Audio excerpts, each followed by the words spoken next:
টুনির মা টুনিকে রেখে মারা যায়। টুনির মায়ের একটা আপেলের বাগান ছিল, সেখানে টুনি দিনরাত আপেল পাহারা দেয়।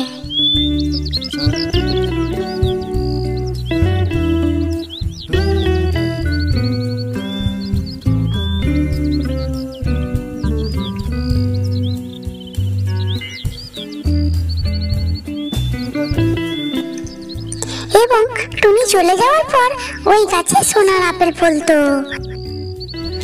ওই রাস্তা দিয়ে যারাই যেতেন ওই সোনার আপেল থেকে রাক্ষসটা বেরিয়ে তাকেই খেয়ে নিতেন। এই করে করে সবাইকেই খেয়ে নিতে থাকে। বাহ, কত আপেল গাছ, বেশ তো জায়গা। বেচারি টুনির মা টুনিকে রেখে অল্প বয়সেই মারা গেলেন। এত আপেল গাছ কি হবে এখন বলো তো? একদিন টুনিও যায় ওই রাস্তা দিয়ে, তখন টুনিকেও ওই রাক্ষস আপেল থেকে বেরিয়ে খেতে যায়। তখন টুনির মার মরা আত্মা এসে